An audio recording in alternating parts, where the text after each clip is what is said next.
sini kami akan memecahkan masalah yang ada di sekitar kita dengan menciptakan inovasi teknologi. Sebelumnya perkenalkan, saya Amalia Dharma Prasetya, presensi 3. Saya Kania Putri Hartanti Nekse, presensi 17. Saya Adil Jayamata, presensi 1. Saya Rizal Gita Salendra, presensi 30. Saya Asmi Khoina Rosyada dari presensi 9. Dan saya Samara Bicandra, presensi 32. Tonton terus ya. Halo semuanya, jadi di sini saya akan membahas tentang masalah air kotor yang tidak layak dikonsumsi. Jadi, apakah Anda tahu indikator air bersih? Silakan simak videonya terlebih dahulu.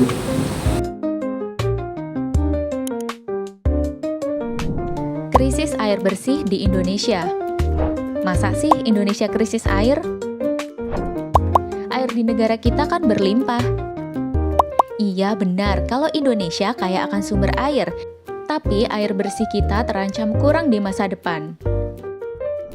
Menurut studi World Resource Institute, Indonesia memiliki resiko tinggi mengalami krisis air di tahun 2040. Bahkan di tahun 2020, Bappenas sudah melaporkan kalau sebagian besar daerah di Jawa dan Bali sudah masuk kategori langka hingga kritis air bersih. Di tahun yang sama, studi dari Kemenkes menunjukkan kalau 7 dari 10 rumah tangga Indonesia mengonsumsi air minum yang tercemar bakteri E. coli yang biasa ditemukan di tinja. Jadi, selain air bersih yang memang sulit terjangkau atau mahal di beberapa daerah, air yang ada juga sebagian tidak tergolong bersih untuk konsumsi manusia. Lalu, air seperti apa ya yang dikatakan bersih? Nah, ada 3 indikator yang harus dipenuhi untuk memastikan air bersih. Pertama, indikator fisik atau yang terlihat dari luar. Air bersih harus jernih, tidak berwarna, tidak berasa, dan tidak berbau. Kedua, indikator biologi. Air bersih tidak boleh mengandung bakteri yang dapat menyebabkan penyakit, misalnya E. coli dan Salmonella. Ketiga, indikator kimia. Air bersih harus memiliki pH yang netral, tidak terlalu asam atau basa, nilai BOD atau Biochemical Oxygen Demand dan COD atau Chemical Oxygen Demand yang rendah, serta kandungan bahan kimia yang masih dalam batas aman. Air yang memenuhi kriteria ini tidak terhitung banyak, sekitar 97% air di bumi justru berupa air laut yang asin. Hanya 3% saja yang berupa air tawar. Dan dari air tawar ini hanya sebagian yang memenuhi kriteria air bersih seperti yang disebut tadi. Semakin lama air bersih yang kita punyai ini semakin menurun, seperti yang diprediksikan oleh BPS pada tahun 2020 berikut. Lalu kenapa ya air bersih kita semakin langka? Ini karena persediaan menurun tapi kebutuhan meningkat. Kebutuhan kita akan air bersih meningkat karena populasi manusia memang meningkat. Semakin banyak jumlah manusia, kebutuhan air bersih juga semakin meningkat. Selain untuk minum, kita membutuhkan air bersih untuk mandi, masak, dan mencuci. Dalam jumlah besar, air juga dibutuhkan untuk proses industri, pertanian, peternakan, sampai transportasi. Pola penggunaan air yang boros atau berlebihan juga semakin menambah tuntutan akan air bersih. Seperti riset yang pernah dilakukan pada tahun 2022 lalu, Pemkab menganggarkan lebih kurang 7 miliar rupiah dari dana alokasi khusus atau DAK untuk penyediaan air bersih. Dan tahun ini akan ada 11 lokasi yang dibangun. Sarana penyediaan air bersih di beberapa kecamatan bertanah keras. Baik, di sini kami akan menjelaskan mengenai alasan kami memilih masalah ini. Masalah air kotor sangat marak terjadi akhir-akhir. Terlebih lagi di musim kemarau, dan perlu diketahui bahwa kebutuhan air bersih adalah kebutuhan dasar manusia, terutama pada daerah terpencil dan kawasan yang terkena bencana kesulitan air bersih.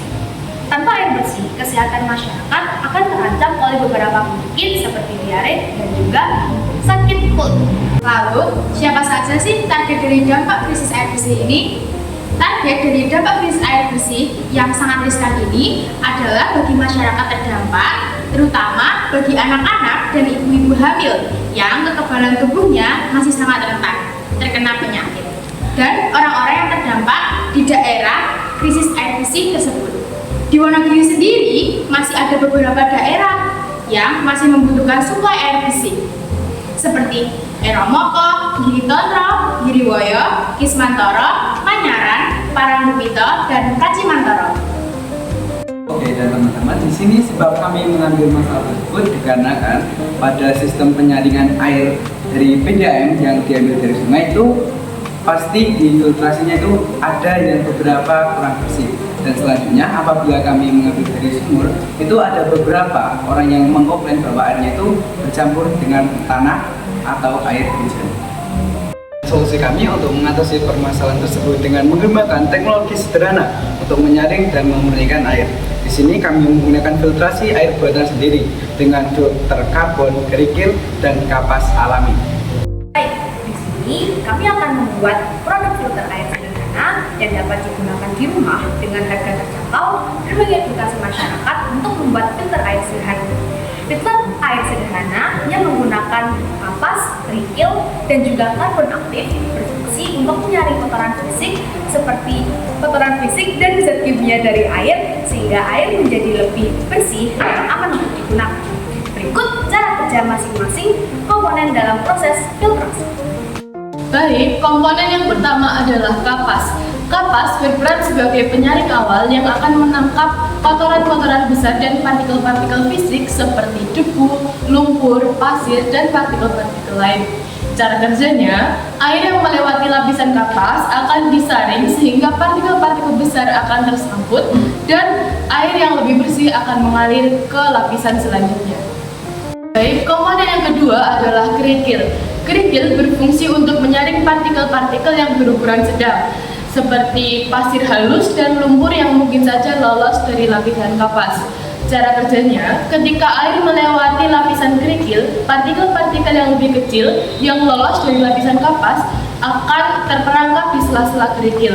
Kerikil juga membantu mendistribusikan air sehingga air bisa mengalir secara merata ke lapisan berikutnya sehingga filtrasi menjadi lebih efektif. Kemudian komponen yang ketiga adalah karbon aktif. Karbon aktif adalah komponen yang paling penting untuk menyerap kontaminan kimia seperti bau dan warna dari air. Karbon aktif memiliki pori-pori kecil yang dapat menarik dan menahan senyawa organik, klorin, dan bahan kimia berbahaya lainnya. Cara kerjanya, saat air melewati karbon aktif, zat-zat kimia berbahaya, bau tidak sedap, dan zat organik diserap oleh pori-pori karbon, membuat air yang keluar menjadi lebih jernih, tanpa bau, dan aman untuk diminum dan digunakan. Nah, baik, di sini aku akan menjelaskan tentang proses filtrasi yang akan dilakukan oleh filter air yang nantinya dipasang di keran air. Nah, keran itu nanti akan mengeluarkan air dan melalui lapisan kapas yang menangkap kotoran besar dan partikel kasar. Kemudian disalurkan melalui lapisan kerikil yang menyaring kotoran yang kecil seperti pasir dan juga lumpur. Terakhir, berada di lapisan karbon aktif untuk menyerap zat kimia, polutan organik, dan zat lain yang menyebabkan bau dan rasa yang tidak enak dalam air, dan menghasilkan air yang lebih bersih serta aman. Ternyata filter ini juga memiliki beberapa keterbatasan, yakni filter ini hanya efektif untuk menyaring partikel fisik dan juga beberapa bahan kimia. Tidak dapat menyaring mikroorganisme berbahaya seperti bakteri dan virus secara total, sehingga tidak selalu menghasilkan air yang sepenuhnya aman diminum seperti proses tambahan seperti penyaringan mikroba atau perebusan. Dan yang terakhir, filter ini juga harus rutin mengganti kapas secara berkala. Baik, terima kasih sudah menyaksikan presentasi dari kelompok 2. Kurang lebihnya minta maaf. Wassalamualaikum warahmatullahi wabarakatuh.